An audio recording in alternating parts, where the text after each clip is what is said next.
Барас, вам 20 лет. Да. Вы самый молодой герой программы «Лидер». Поэтому я хочу в самом начале нашего интервью спросить вас, есть вопрос, который вы не хотите услышать? Нет. Точнее, готов на все отвечать. Отлично. Я этот вопрос задала, потому что хочу немного вас пощадить, потому что в силу вашего возраста.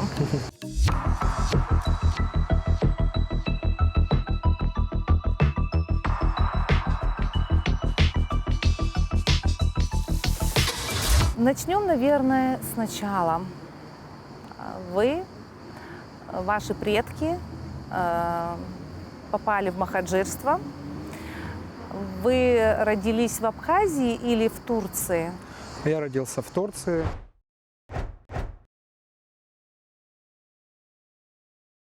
В столице, город Анкара. Знаете историю своих предков? Да, знаю. Ну вот вы сказали махаджирство.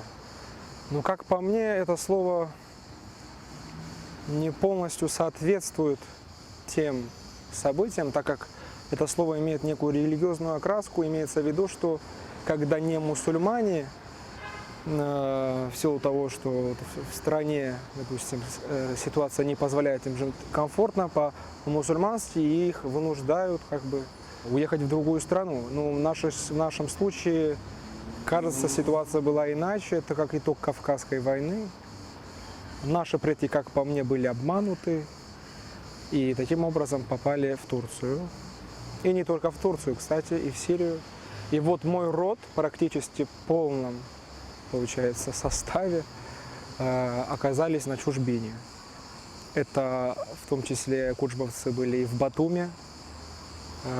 И, кстати, те кучбовцы, которые сумели вернуться на родину, они вот именно это в том числе и, если мне память не изменяет, это бабушка нашего первого президента Владислава Григорьевича Арзенба. Бабушка, если не ошибаюсь, у него вот кучба была или прабабушка. Вот они те кучбовцы, которые сумели вернуться из Батуми. Есть кучбовцы, которые в Турции, есть даже в Сирии. Да? И, как ни странно, в основном первые, кто возвращались из этих стран, были кучбовцы. Да, это вот Ахмад Кучба, легендарный врач, кардиолог, который и во время войны здесь помогал народу. И также первые семьи, репатрианты, которые возвращались на родину, именно создавали кучбовцы. Это были двое братьев, это Джизми и Неджми, которые вернулись, также ветераны войны, они покойные. А где вы жили? Кучбовцы исторически вообще проживали на территориях, точнее, вот область это Ахчепса и Псхо, и также у нас вот есть такие горы под названием Кучбаяшта. Вот также предки там наши проживали. И есть в сторону вот, Чемчирска именно, это Куджа-Хабала, есть вот такая еще местность, и вот там проживали. И сколько вам было лет, когда вы переехали в Абхазию?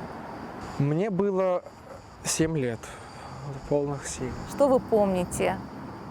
Ну, я вообще помню, что для меня это как бы, я же не понимал в силу своего возраста, что это для меня значит и что в целом происходит вокруг меня. То есть я жил, и я даже себя, скорее всего, не мог идентифицировать как абхаз или как кто-то иной, так как мне было 7 лет. И когда я вернулся, я просто это принял, наверное, как и любой ребенок, как бы вот, за родителями также. И все было хорошо, мне было тут всегда хорошо. Ну, В Абхазии? В Абхазии, да, конечно. Потому что иначе быть не может. У нас прекрасная земля. Это историческая родина всех наших братьев, сестер. Как в Абхазии складывалось ваше детство? Как вы в школу пошли? Каким языком вы владели? Трудная ли была адаптация? Появились ли друзья, контакты? Ну, я владел только турецким языком, естественно, когда я сюда приехал. Ну, и, возможно, немного абхазским, так как бабушки, дедушки говорят там на абхазском языке в том числе. А вообще меня приняли очень хорошо. Я учился в Пицунской абхазской школе. И мне очень сильно повезло, конечно же, моими, вот, получается, преподавателями. Точнее, нет, скорее всего, учителями будет правильнее. Учитель слова, мне кажется, более подходящее. И вот, мне было очень приятно именно учить языки. И у меня это практически очень быстро получилось. Я русский язык и не помню, чтобы я не знал этого языка. То есть у меня в памяти как бы этот язык как тоже основной, и в том числе абхазский. Первые 5 лет вообще как бы образование у нас проходило на абхазском языке. Абхазская школа. И тем не менее вы больше говорите на русском, чем на абхазском. С чем это связано? Ну, языковая проблема, как по мне, это полностью государственная проблема для народа, так как вот говорят, что язык учат дома. Ну, безусловно, дома тоже, но как бы, допустим, когда иностранцы уезжают в другие страны и там выучивают языки, дети в том числе, да, они же там спокойно выучат. Допустим, если ты поехал во Францию, ты там французский язык выучишь, ты никуда не денешься. Потому что это актуальный язык, потому что это тот язык, который вот в той или иной стране, вот в данном случае Франция, да, мы вот почему-то затронули, вот там вот эта государственная поддержка, и этот язык как бы он актуален. А у Его нас слышно везде. Его слышно везде. Это вот, к примеру, Франция. То же самое в Турции. Что далеко уходить? Наша диаспора, которая там живет, она уже практически, как по мне, потеряла. Так старшее поколение-то говорит на абхазском, но молодой не говорят. А хотят говорить? Вообще, как молодое поколение абхазов в Турции относятся к своей родине, к своему языку, к своим традициям? Какие они? Ну, смотрите, человек родился в Турции, да, условно. Он с детства слышит турецкий язык. И, естественно, сама идентификация человека, который родился вот в определенной, тем более в такой стране, как Турция, естественно, сложно ему внедрять некие такие вот вещи, вот, что касается вот абхазства, вот, абхазского общения, так как турки, они в большинстве там.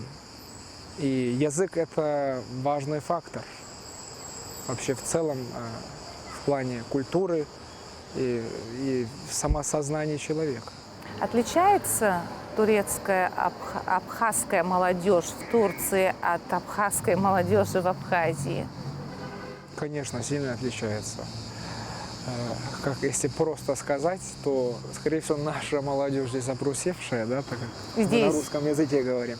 Хотя я тоже не полностью согласен с этим, но та также получается отуреченная.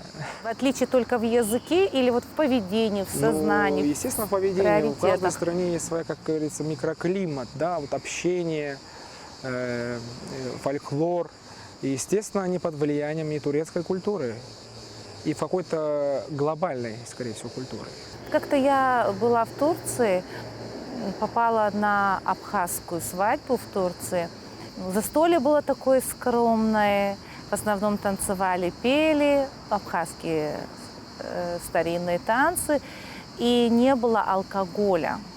И мы удивились, что вот как поднимать тост и пить за молодоженов как-то непривычно на свадьбе без алкогольных напитков. Ну, это, скорее всего, влияние, конечно же, ислама. Но если даже учитывать тот факт, что вообще в целом трезво проводить такие мероприятия, наверное, тоже неплохо.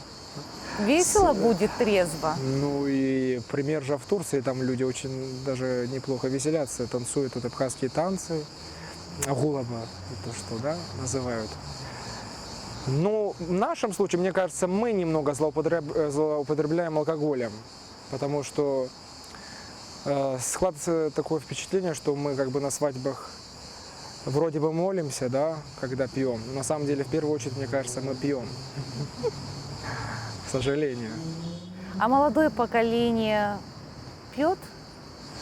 Конечно, пьет. Да? Ваше поколение может так Мне кажется, пристраститься к алкоголю? Мне кажется, это все очевидно. Что наше молодое поколение, естественно, выпивают. И примеры, к сожалению, тому это аварии, да, бесконечные. Это вот те трагические случаи. Естественно, это мы все видим. И, кстати, раз мы говорим о молодежи и в целом об Абхазии, об истории, нарты, да, и официальная причина их гибели какова? Они спились, вино и так далее. То есть надо задуматься об этом тоже. То, что вино и алкоголь, я считаю, что в целом является основной проблемой в Абхазии. Потому что человек пьяный, он теряет контроль не только над собой, и он может вытворить все, что возможно, и нужно искать именно решение этой проблемы не даже в государственном плане, а в каком-то вот нашем культурном. Я не верю в то, что наши предки так сильно пили, и я не верю в то, что наши предки злоупотребляли алкоголем на таких мероприятиях, как по мне, священных мероприятиях, как свадьба, в том числе похороны и так далее. Вот об этом я считаю, что нужно задуматься.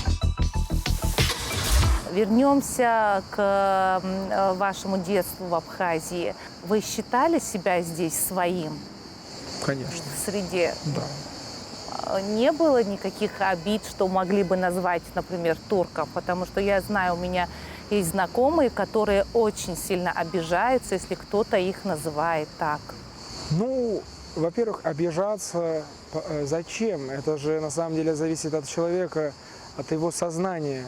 Да, если ему говорят, ну, в данном случае неправду, да, если его абхаза называют турком или как-то иначе, здесь не надо обижаться, это просто человек в силу, скорее всего, своей невежественности, да, точнее, ввиду своей невежественности, может сказать то или иное слово, но это не важно, да. И вообще, я не помню, чтобы меня как-то даже вот так называли. И, потому что это, скорее всего, я вот вернулся вот именно в детстве, я и сумел выучить язык именно общения. И поэтому было легко. И меня как бы никак это не задевало в том плане, и я никак не чувствовал какого-то дискомфорта.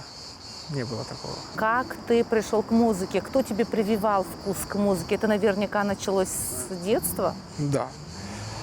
На самом деле мне повезло, что мои родители решились отправить меня в музыкальную школу. Кстати, я советую всем семьям, вот сейчас, кто нас Это слушает. в Пицунде? Да, не только в Пицунде, у нас практически во всех городах есть музыкальные школы. Отправляйте детей свои в музыкальные школы искусств. Я думаю, что это не только полезно, но это очень важная духовная составляющая часть в жизни любого человека. Вот. Это я вот даже в камеру посмотрел. Ну и что сказал. в твоей жизни поменяла музыка? Или в тебе поменяла музыка? Ну, вы знаете, как по мне, вот самое простое, что могу сказать о музыке, это, скорее всего, наипрекраснейший способ самовыражения человека, да? Это язык музыки, язык искусства. И в целом это же другое измерение некое, да? Это такой язык общения, который вроде бы понятен каждому человеку. Он универсальный. Я учился на фортепиано. И дальше вот мое развитие музыкальное, оно совершенно такое естественное. То есть были моменты, конечно, когда мы хотели играть в футбол, когда мы хотели с друзьями заниматься такими вещами, ну просто гулять, идти на море. Но это все совместимо. Это же на самом деле зависит от того, как родители их вообще в целом относятся к своим детям. Нужно разрешать, конечно, и гулять, и все остальное, но и делом нужно заниматься с детства. Потому что... Это родители настояли на музыкальном образовании или это было Я думаю, что это было ваше взаимное желание? желание. Взаимное желание, потому что без желания, конечно, заниматься профессионально музыкой это очень сложно. Это, как по мне, вредно. Это не только в плане музыки, а вообще, если человек не имеет никакого желания заниматься той или иной деятельностью, это вредно для человека, потому что он идет против своей воли. Это неправильно. А когда вы поняли, что музыка станет вашей профессией?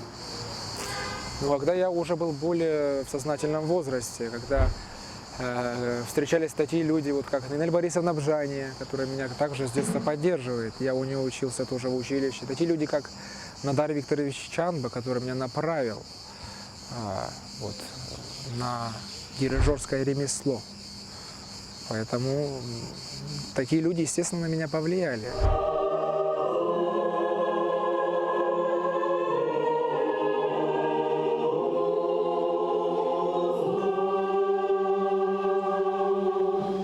В Дирижерское ремесло, так интересно звучит.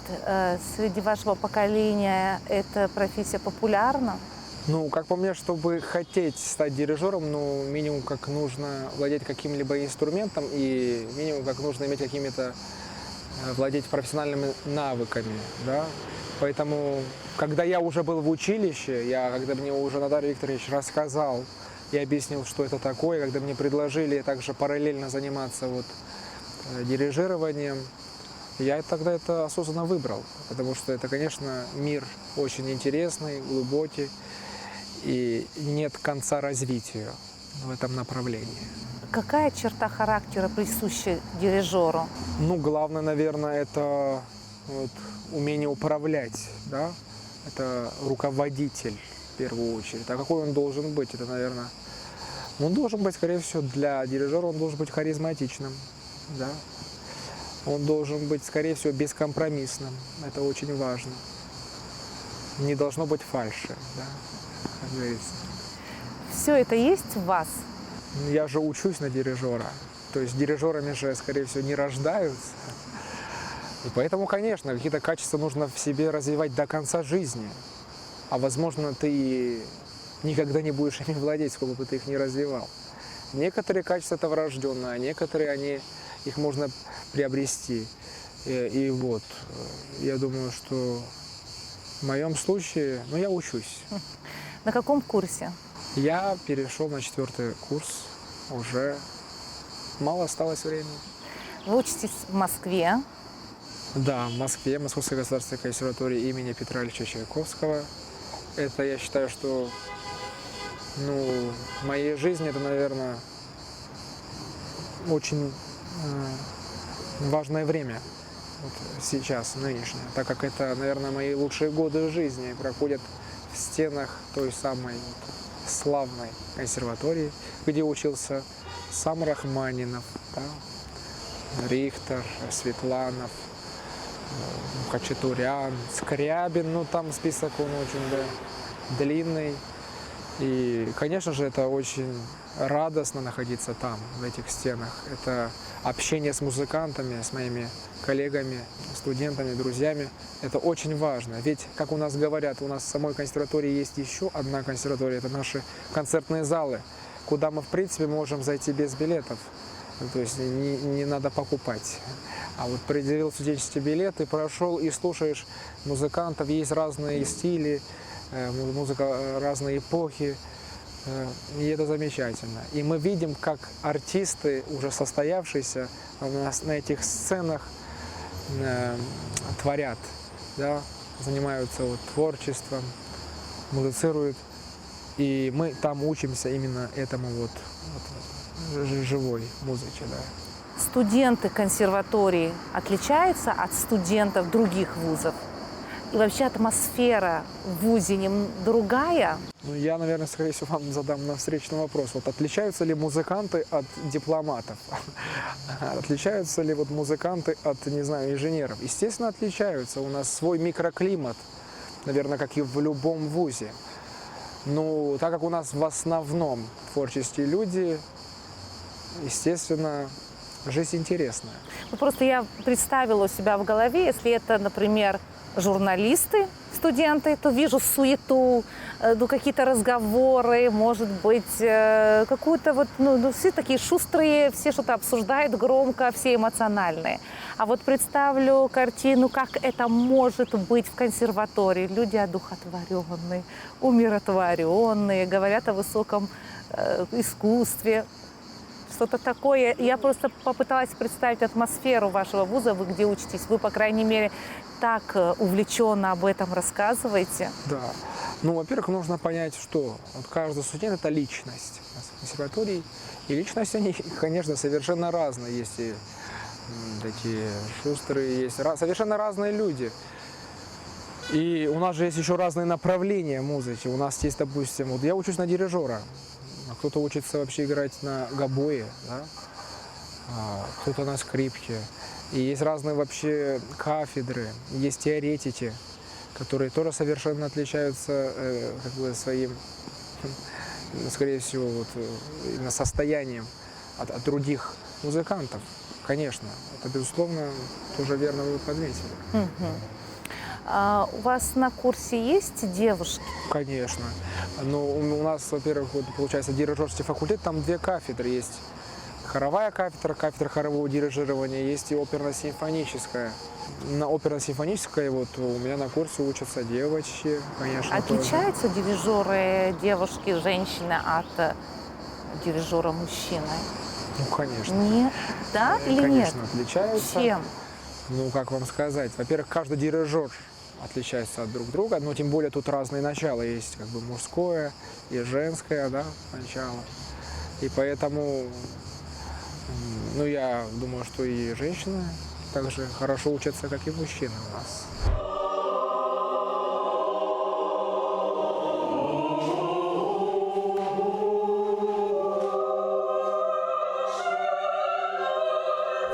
Мы не видим лицо дирижера во время концерта. И мы все время видим его затылок и, может быть, там руки частично. Какая мимика у дирижера? У него могут быть эмоции, он может смеяться или он может выражать гнев. Вот что там происходит? Я думаю, что у дирижера не то, что могут, да, вот как вы сказать, спросили, а должны быть эмоции. Конечно, музыка, как бы это некое эмоциональное явление в том числе. И поэтому, да, вот был такой интересный дирижер, он преподавал в консерватории у нас, великий, да, Геннадий Рождественский. Он под конец жизни уже даже иногда управлял мимикой, да, оркестром. И вот это хороший пример тому, что вот вы сказали. И также, конечно, у каждого дирижера он абсолютно хороший дирижер. Он уникален по-своему. Кто-то берет своей эмоциональностью, кто-то, наоборот, берет своей серьезностью, вот именно или же академичностью. Но я считаю, что нужно совмещать в себе те и иные качества для полной отдачи своему коллективу. У вас была практика, вы дирижировали? Да, ну у меня я пока учусь на кафедре хорового дирижирования, и мы часто выступаем с хорами. В том числе я, бывает, и в хоре пою. Не то, что бывает, у нас есть хоровой класс, еще? Конечно, куда мы ходим. И также нас учат именно хоровому пению, так как в дальнейшем мы будем дирижировать, а как требовать с артиста хора, если ты сам как бы не пел в хоре. Да, это вот важная практика. А в дальнейшем я планирую, конечно же, получить оперно-симфоническое образование. Я хотя уже посещал факультативные занятия в этом направлении. Посмотрим, что будет в будущем. Можно с уверенностью сказать, что вы нашли свою профессию? Мне нравится моя профессия. Помимо того, что мне нравится, это очень интересный интеллектуальный процесс. И я рад, что могу уделить этому внимание и время. И мне повезло. Я это еще раз подчеркну. Вот ваша прическа, ваш стиль, ваша внешность – это тоже продуманно, что вы соответствуете своей профессии? Я пока о своем имидже не задумывался. Кто ваш любимый дирижер или, сказать, дирижер, профессионал, на которого вы ориентируетесь? Караян, это Шолти, это Карл Боем, это тоже Геннадий Рождественский, это Мравинский. А если из хоровых, то был ректор в консерватории такой Свешников. Безусловно, это те люди, которым можно равняться, которым, скорее всего, нужно равняться. А из ныне живущих, конечно же, надо подчеркнуть Владимира Юровского. Вы заглядываете в будущее? Ну, конечно, я думаю, что каждый человек думает о будущем, но важно понять тот факт, что нужно заниматься настоящим, чтобы в будущем были плоды. Поэтому что посеешь, что и пожнешь. Ставите цели для себя, чего вы хотите достичь? Ну, конечно, вы, если мне как отвечать, как гражданину Абхазии Нет, или как музыкант? дирижер, как музыкант, как дирижер. Ну, конечно. И где вы себя видите? Вы видите себя в Абхазии, в Москве, ну, в России, либо в Европе, вообще, может быть, всемирно известным дирижером стать? Вот какие цели, какого уровня вы себе ставите? Ну, первая цель это, конечно же, быть, если это возможно, безупречным профессионалом. К этому нужно стремиться. Следующие цели какие? Это, конечно же, большая сцена, это общение с аудиторией, с публикой, это самовыражаться на таком уровне, чтобы люди могли послушать и вот делиться тем, вот, чем мы занимаемся. Мы же музыканты, цель наша публика. Но это, конечно же, творить музыку с хорошими музыкантами. Это цель, я считаю, тоже. Но все-таки отвечу как гражданин Абхазии еще, это, конечно же, помочь своей родине. Именно вот, скорее всего, просветительской деятельностью. Я считаю, что каждый человек, который вырос, точнее, мне хочется в это верить, чтобы он всегда поддерживал связь с своей родиной. То ли одной ногой, то ли полностью. Но нельзя забывать, потому что вот меня воспитывали люди, которые вложили не то что частичку своей души, а в целом свою душу в это дело. И это было бы неправильно оставлять этих людей здесь, одних. И в целом подрастающее поколение моих друзей, вот в будущем их детей оставлять без музыкального образования, потому что есть большая угроза, что мы все это в скором времени, возможно, потеряем, так как поколение учителей – это в основном советское поколение, а эти люди, к сожалению, стареют. И нужно, конечно же, искать замены. Вы хотите быть учителем? Я, конечно, этого бы не хотел, но этим заниматься, безусловно, нужно, чтобы твое дело после, ну, в случае меня, после нас всех продолжалось.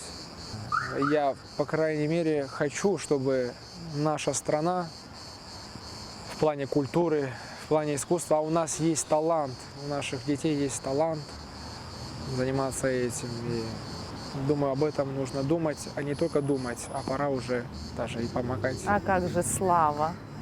Вот вы думаете о том, что вы прославитесь, о вас будут говорить дирижер, известный дирижер Барас Кучба? Нет, такой цели нет. Слава, я думаю, что сама цель, естественно же, не слава. Сама цель – это совершенствование самого себя. А все внешнее, ну, это, конечно, приятно, но это не должно быть как бы важной частью. Потому что нельзя тратить время на всякие такие пустые явления, как слава, гордость. Потому что, как по мне, это все это преждевременная смерть. Именно в плане профессиональном плане. Нельзя гордиться собой и тем более искать славы. Если ты, как говорится, достоин этого, слава тебя сама, как говорится, найдет. А на что надо тратить время, Барас? Вот у меня мой профессор в консерватории, Александр Владиславович Соловьев, он всегда повторяет такую вот фразу «преодолевание самого себя». Я думаю, что это очень хорошо описывает вот именно жизнь дирижера. Нужно каждый раз искать более сложные пути, которые еще вот тебе не встречались, чтобы расти каждым днем, а желательно минутой, да, каждой. Надо много читать, надо много общаться с профессионалами. Общение очень важная тоже часть именно нашего образования. И поэтому меньше нужно отдыхать, а как по мне, отдыхать нужно только во сне. Это сколько часов надо поспать, чтобы отдыхать во сне? У всех по-разному. Я думаю, что не менее 6, наверное. Когда вы засыпаете? Ну, всегда по-разному. Слава богу, у меня нет такого вот, что я страдаю от того, что не засыпаю или не Посидеть досыпаю. в соцсетях? Ну, естественно, там же тоже у нас есть свое общение, да. И иногда, к сожалению, бывает тоже, что я в том числе, как и мои сверстники, этим злоупотребляем. Ну, в этом есть, конечно же, свои плюсы. Но я очень хотел бы жить вот в те времена, когда этого всего не было. Это, наверное, Раз лет вы 50. про это сказали, в каком веке вы хотели бы жить? В каком веке? как абхаз, опять же, все эти или... Ну, давайте пофантазируем, если хотите, как абхаз. Но если как абхаз, конечно, начало, скорее всего, 20 века, да, это было бы интересно. А если бы вы жили бы в те времена, когда вашим предкам пришлось переехать в Турцию, как бы вы себя Если бы повели? я знал последствия, я бы хотел всячески помочь нашим предкам, чтобы этого, конечно же, не случилось. Не уехали. Ну, естественно. Ведь я считаю, что это политическое, в первую очередь, поражение наших предков. И это как итог.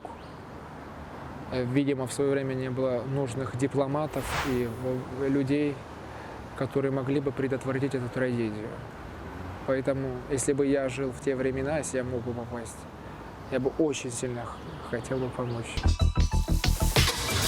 Я хотела бы поговорить и о личном, если вы мне позволите. Да, конечно. Вы пережили трагедию в семье. Да. Говорят, что иногда творческий человек достигает каких-то серьезных высот через испытания, через внутренние переживания. У вас что-то подобное было, когда не стало вашей мамы? Ну, я хочу начать с того, что, во-первых, моя мама очень хотела, чтобы я этим занимался дальше. Она верила в то, что вот я в будущем стану музыкантом, хорошим музыкантом. И, естественно, после ее кончины появился больше импульс. Это невозможно отрицать. Это, вот как я считаю, если вот при ее жизни, если я мог что-то от нее скрывать, да, свои какие-то недостатки и все остальное, все плохое. Сейчас я верю в то, что если нас видят вот с той стороны, то она сейчас это все видит.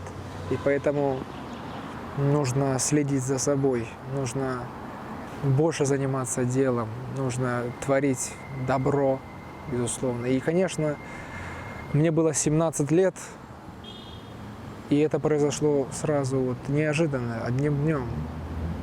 И тогда моя жизнь, естественно, перевернулась. Не только моя жизнь, и как его отца, и у моего брата старшего, и в целом у наших родственников. Раны-то, они остаются, да, вот те, которые вот мы пережили. И ты со временем только о них как бы не то что забываешь, а просто ты начинаешь верить в то, что все не просто так в этой жизни. Спасибо за ответ и прошу прощения, если я чем-то задела вас. Хорошо. Хочу, чтобы вы добились всего того, что наметили, всего того, что желала вам ваша мама. Спасибо. Я думаю, она гордилась бы вами.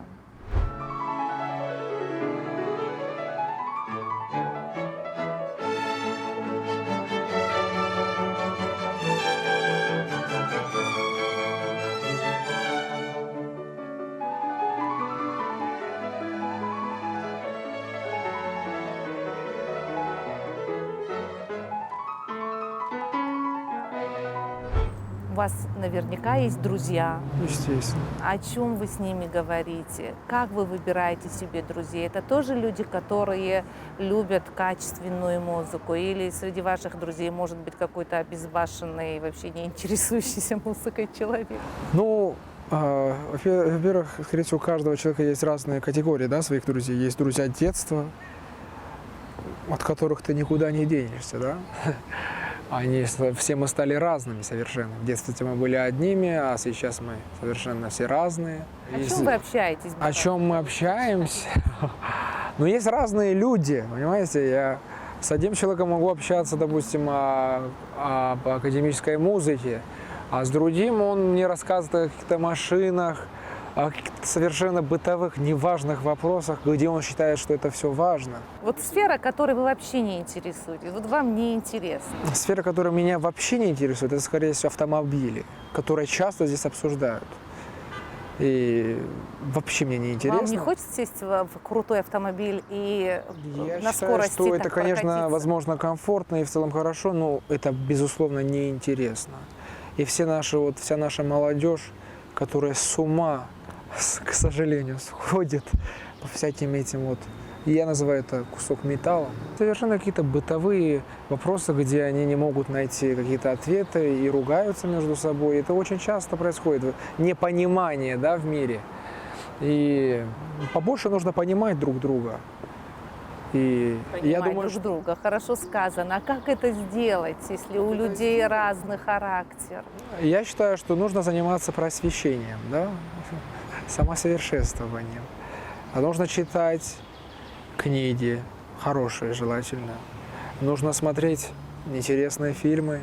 Ну, в общем, главное, чтобы в жизни был мыслительный процесс. Как у вас лично на опыте? Вот человек, с кем вы общаетесь, дружите, кто вам симпатичен, у вас разные мнения. Вы уступаете? Но если у нас разные мнения, то мы начинаем дискутировать, да? То, естественно, я стараюсь всегда побеждать в дискуссии. Но я всегда люблю исходить из логики. Да, логика всегда важна. Плавно перейду к следующему вопросу. Много времени вы уделяете общению с девушками? Ну, я думаю, что достаточно. Какие девушки вам нравятся? Какие девушки мне нравятся? Скромные. Давайте так скажем. Скромные.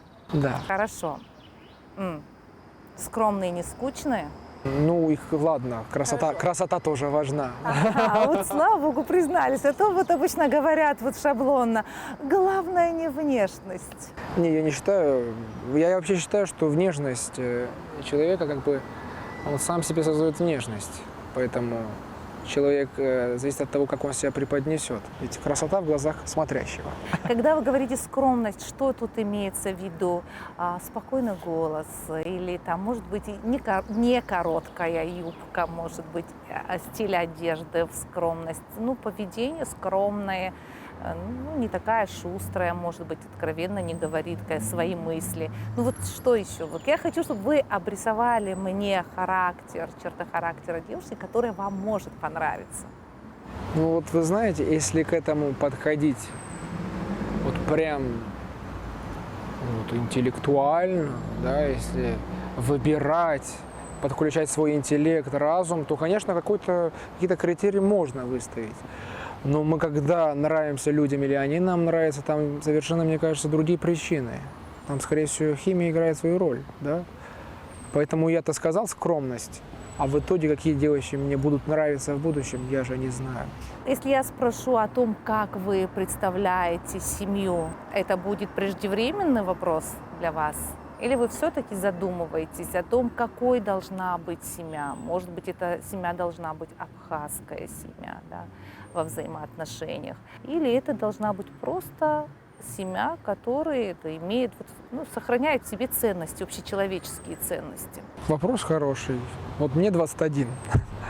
Я думаю, что, как и любой нормальный человек, я надеюсь, так он считает, нужно создать в первую очередь самого себя, да?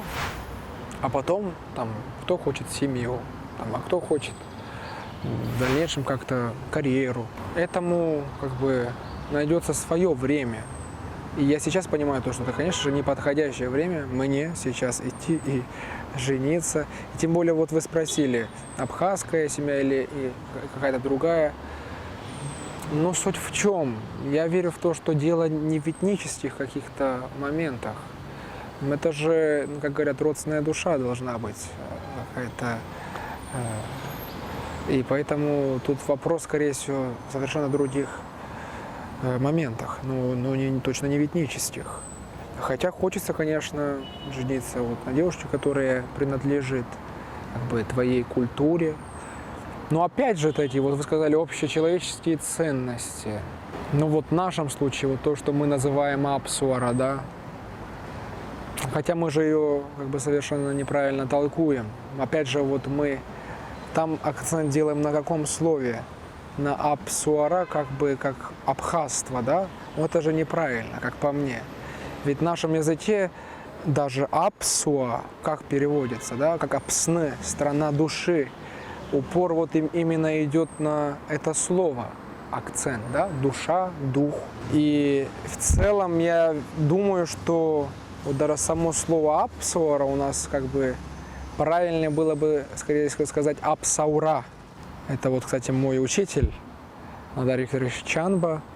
Очень подробно об этом рассказывал в одном из своем интервью, и также он над этим вопросом также занимается в плане вот научном, да.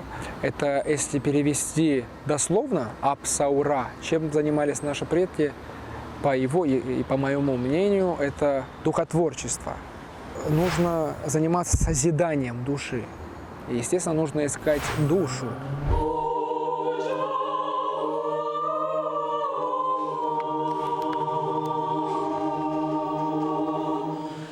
Как нужно любить Родину? Как вы думаете, в чем это должно выражаться? В первую очередь нужно быть честным человеком. Вот. Я в это верю. И делать то, что нужно Родине. И Родине в плане, знаете как, не имеется в виду кусок земли или что-то другое, вот такое географическое, а именно люди, культура. Вот я нахожусь в Сухуме в данном вот случае, и вокруг меня люди родные. Я иду, я с ними обнимаюсь, я их приветствую, они в ответ меня как бы вот приветствуют. И вот что нужно этим людям, что всем нам нужно, вот об этом нужно задуматься. Есть мнение негативное у некоторых, ну и молодежи это касается, что вот в Абхазии нечем заниматься молодежи, что для них нет перспективы. Все в каком-то негативном свете видится будущее. Вот такая какая-то очень энергетика плохая, что ли. В последнее время особенно мы замечаем все самое плохое и не обращаем внимания на хорошее. Как вы думаете, вот, для молодежи в Абхазии, правда, здесь все бесперспективно? Ну, естественно, нет. Во-первых, что такое перспектива? Перспективу создают сами люди. А если они отсюда уезжают, то кто эту перспективу будет создавать? И тем более, ну, наша земля, многие бы позавидовали, да, нам, что вот мы живем в такой прекрасной стране. Да, она частично признанная, да, у нее есть большие минусы. Эти минусы тоже возникли не просто так. Наоборот, я считаю, что это же вот последствия войны. Наоборот, это должен быть стимулом вот нашей молодежи возвращения вот сюда и вместе взяться и делать хорошие дела. Вот мы много говорим, но, скорее всего, нужно заниматься делом, даже сейчас.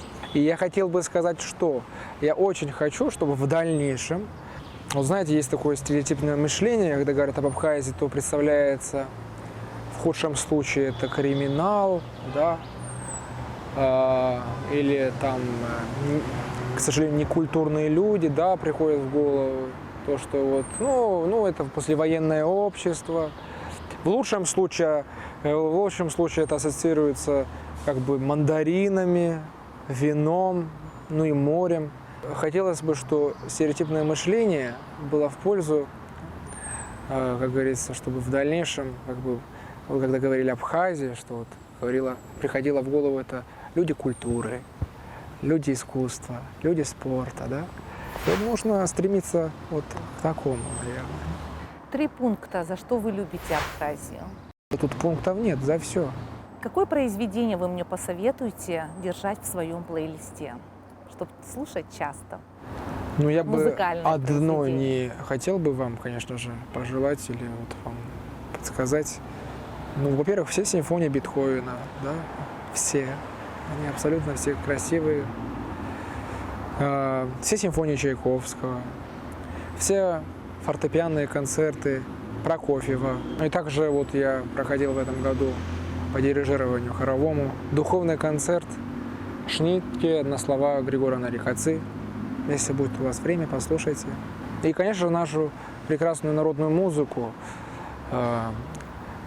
именно в классических обработках для вот капеллы. Ну, я, как бы сказать, от нашего общения я отдохнула. Мне очень было приятно с вами общаться. Я улыбалась не только лицом, но вот каким-то внутренним светом я ощущала вот ваши мысли. Я желаю вам, чтобы у вас все осуществилось, чтобы у вас все было хорошо, потому что вы, правда, думаете по-новому, вы думаете свежее, вы очень позитивно настроены на жизнь, вы знаете свои цели, видите их, идете. У вас, мне кажется, у вас очень правильно расставлены приоритеты в жизни. Я считаю, что я должен еще сделать многое. Я считаю, что практически я еще пока ничего не сделал. Поэтому, вот опять же, напоследок я хочу повторить. Отправляйте детей своих в музыкальные школы. Ну, ладно, пускай спортом занимаются. Но в первую очередь думайте о духовном развитии своих детей. И не только детей, и о своем развитии.